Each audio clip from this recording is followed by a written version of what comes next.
Tá, hoje eu não vou perguntar se tá bom ou não, porque eu sei que muita coisa triste aconteceu. Sem mais delongas, eu quero apresentar pra vocês os fatos. E aí vocês pegam esses fatos e fazem o que vocês quiserem. Afinal, hoje em dia a verdade se tornou interpretativa, depende da ideologia de quem vê. O que aconteceu em Manaus foi sim algo muito triste. Se você acompanhou e não sentiu seu coração apertar, meu amigo, você não pode ser humano. E isso é um grande problema hoje em dia. Pessoas existem, mas humanos?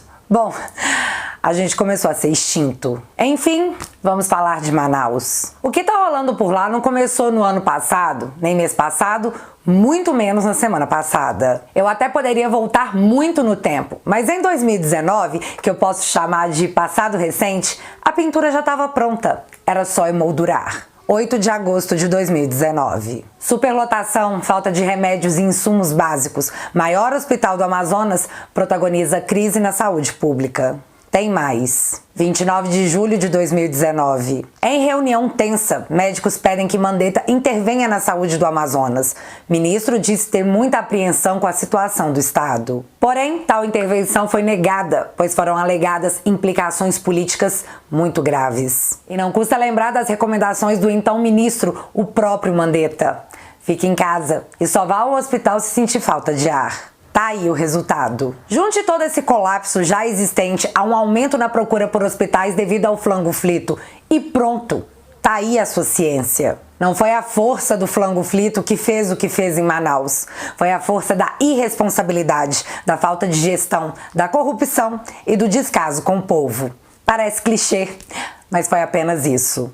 Em Manaus, apenas na cidade de Manaus, tivemos mais de 2 bilhões destinados à saúde só em 2020 para o combate ao flango-flito. E o prefeito era do PSDB. E graças à autonomia dada a governadores e prefeitos pelo STF, amplamente divulgado pela mídia como um revés a Bolsonaro e hoje incrivelmente desmentido por eles mesmos, assistimos em praticamente todos os estados o superfaturamento de luvas, máscaras, respiradores, inclusive no Amazonas. Porém, tudo bem, parece que o povo esquece. Respiradores comprados em loja de vinho. A secretária de saúde levada para o Chilindró. Em julho, o hospital de campanha foi desativado. E ainda entre julho e outubro, 85% dos leitos criados pro flango-flito foram desativados. Viu, Calil, prefeito de Belo Horizonte, que fechou 177 leitos em 4 meses? Você viu o que pode acontecer? Fica aí o aviso. E aí eu pergunto, onde está o dinheiro que, segundo o próprio Calil, foi derramado pelo governo federal para estados e municípios nessa pandemia? Ah, Bárbara, mas esse não é o problema, não é falta de dinheiro, é que o oxigênio acabou no estado. Não tinha onde comprar. Ok. Pensa comigo, se você é dono de uma empresa que lida com vidas e você percebe um aumento na demanda do seu produto principal e o seu estoque está perto de zero, para manter essas vidas, você vai esperar o seu estoque acabar para poder pedir em outros lugares? Foram enviados para o estado do Amazonas mais de 8 bilhões. 8 bilhões de reais. Você sabe quanto dinheiro é isso, meu amigo? Para chegar no dia D, o cara dizer que não tinha oxigênio porque acabou o produto e não tinha onde comprar. Mas espera lá, não tinha onde comprar? Então como que o governo federal enviou 700 cilindros de oxigênio para Manaus? Ah, mas o governo federal tem o Ministério da Saúde que tem acesso aos contatinhos e todo o Paranauê. Pipipi, popopô.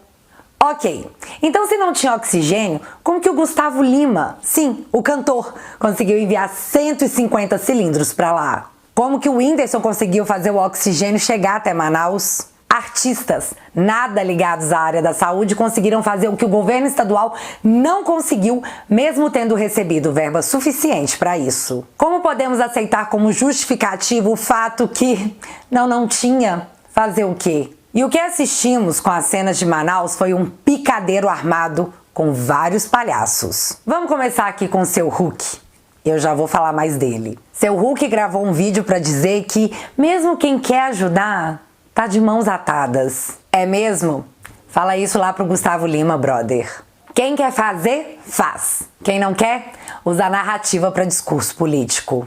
Aí vem Rodrigo Nhonho Botafogo Maia, que não importa se você fala bem ou mal dele, o importante é falar, já que o seu plano e objetivo de vida é fazer seu sucessor, Baleia Rossi, ser eleito e fazer um discurso político em cima do ocorrido, dizendo, aspas para ele: a falta de oxigênio em Manaus, o atraso da picadinha, a falta de coordenação com estados e municípios são resultados da agenda negacionista que muitas lideranças promovem. Fecha aspas. É mesmo, Rodrigo Maia? Engraçado. Você sabe o que aconteceu quando parlamentares tentaram destinar a verba do fundão eleitoral e a verba partidária, que juntas somariam 3 bilhões de reais, 3 bilhões para o combate ao flango-flito? O senhor rejeitou a emenda sem sequer ouvi-la, rompendo a Constituição. Você aí que está me ouvindo, duvida que foi isso que aconteceu? O dia era 3 de abril de 2020. Que nós estamos querendo destinar dinheiro do fundo eleitoral e do fundo partidário para o combate ao coronavírus e também da redução do salário de políticos e de outros membros da alta elite do funcionalismo público excluídos de segurança pública e saúde. O que está acontecendo aqui na Câmara é uma vergonha, é a utilização de um sistema remoto de votação para calar os deputados. Os deputados estão em casa, os que estão trabalhando à distância com os microfones fechados, não conseguem se pronunciar. Aqui o deputado Paulo Ganimi não pôde fazer a questão de ordem justamente para pedir que sua emenda, a nossa emenda do Partido Novo, nosso destaque, perdão, não fosse inadmitido conforme o regimento interno da Câmara determina. Nós temos direito a emendar a Constituição. A questão do fundo partidário é uma questão constitucional e por isso que nós estávamos propondo uma emenda na PEC do Orçamento de Guerra. Essa PEC do Orçamento de Guerra só existe em virtude do combate ao coronavírus e neste momento aqui na Câmara dos Deputados um verdadeiro golpe está sendo dado não só no Partido Novo, em toda a democracia brasileira.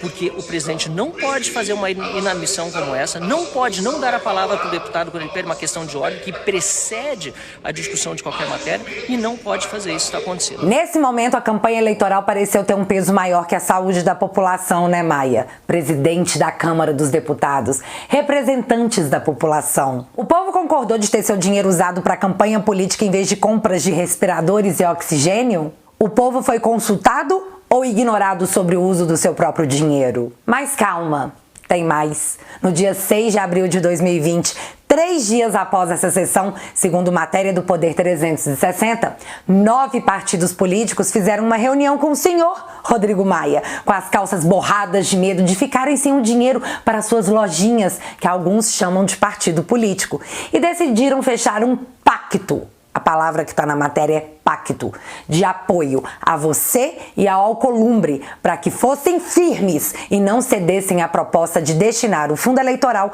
ao combate ao flango-flito. Sabe quem estava lá defendendo o uso de dinheiro público para a campanha eleitoral em plena pandemia? ACM Neto, o presidente do seu partido, Rodrigo Maia, o DEM. Além, é claro, de seu pupilo, Baleia Rossi. Lembrando que ainda em pandemia fomos incentivados a ir votar e sermos mesários, pois nesse país, aparentemente, política é o nosso bem maior. Aí vem Sérgio Moro, ex-juiz, ex-ministro, ex-herói, atual funcionário dos representantes da Odebrecht, dizer que Manaus hoje é o Brasil amanhã. Poderia não ser se o senhor tivesse focado nos corruptos que desviaram a rodo o dinheiro destinado à saúde que o governo federal enviou, em vez de focar em cidadãos que andavam sozinhos na praça. Por outro lado, a pessoa que infringir essas medidas determinadas pelos médicos, autoridades sanitárias, de isolamento ou quarentena, pode estar cometendo um crime. E aí vai ter que responder perante a justiça, podendo até ter que cumprir uma pena de prisão. Mas é tudo uma questão de prioridade. Mas engraçado, o senhor, seu Moro, fez questão de bater palma pro anúncio com falsos resultados do seu Dória sobre a picadinha. O senhor apareceu lá no Twitter e lacrou. Foi sensacional. Porém, quando a verdadeira eficácia da picada foi revelada, o senhor sumiu e achou melhor fingir demência, né? Sim, a gente percebeu. E agora você volta com frase de efeito no Twitter, porque o importante é surfar a onda midiática. Sabe tipo quem? Tipo o próprio Dória, que também após o decepcionante anúncio real feito pelo Butantan sobre o seu produto, deu uma sumida. Dória estava escondido debaixo da cama comendo fandangos quando alguém deve ter falado pra ele: sai daí, Dória, o bicho tá pegando lá em Manaus. Boa hora pra aparecer se sentindo super indignado e culpar o governo federal. Vem, sai daí, seja homem. E assim ele fez. Surgiu em uma coletiva parecendo um homenzinho valente e corajoso, culpando o governo federal por tudo o que estava acontecendo, espremendo o caldo da narrativa política na busca pelo poder. Afinal, o foco não era mais o senhor, seu Dória, era Manaus. Boa hora para colocar a cara no sol depois de aumentar tudo quanto é imposto em São Paulo, após retirar dinheiro do aposentado através do aumento da contribuição previdenciária, após tentar aumentar o ICMS para comida e produtos hospitalares, após o falso anúncio da eficácia da sua picadinha. O povo no Brasil é desmemoriado. Isso tudo aconteceu semana passada. Tempo demais, longe demais. Vamos falar de Manaus. Deixa eu bater aqui o meu celular ultra top na mesa para demonstrar para quem estiver vendo o quanto eu tô muito revoltos com tudo isso. Sujeito homem demais. A questão é que a Folha noticiou na sexta-feira, dia 15, que a falta de oxigênio também tirou a vida de pessoas no litoral norte de São Paulo. O senhor contesta isso, gestor? Então fale com a Folha. Eu tô aqui só lendo a matéria. Mas o curioso é que isso não virou repercussão nacional, não teve celular quebrado em coletiva. O motivo poderia ser o fato que algo assim amplamente divulgado pela imprensa poderia queimar seu filme, né, gestor? E o senhor, aparentemente, é um candidato a 2022. Em nada tal repercussão prejudicaria Bolsonaro. Muito pelo contrário. Só que isso aí é só uma suposição da minha parte. E aí voltamos ao ponto de Manaus, onde políticos e eleitores que até hoje não conseguiram aceitar o resultado das urnas enxergam em qualquer lugar uma oportunidade para abrir um processo de impeachment contra um presidente eleito de fato, simplesmente porque é o que eles querem. Isso sim é o verdadeiro negacionismo da democracia. Ao tentarem culpar o presidente Bolsonaro por tudo o que está acontecendo, eles eximem da culpa os verdadeiros responsáveis, os protegem. E adivinha, já que eles não são pegos, não são apontados, não são acusados, eles continuarão agindo, continuarão fazendo mais do mesmo. Isso nem de longe é justiça, isso é política, nua e crua. Fatos não importam, desvios apurados não interessam, respiradores comprados em loja de vinho são irrelevantes, secretários de saúde presos são só um detalhe. A narrativa política oportunista impera em terras de um povo que clama por justiça. Quanto mais tentam enfiar seus textos lacradores montados por uma péssima equipe de marketing em nossa goela, mais o povo se recusa a engolir. A cada dia mais cuspimos essa realidade alternativa e é por isso que hoje tentam nos calar. Não podem com a vontade do povo?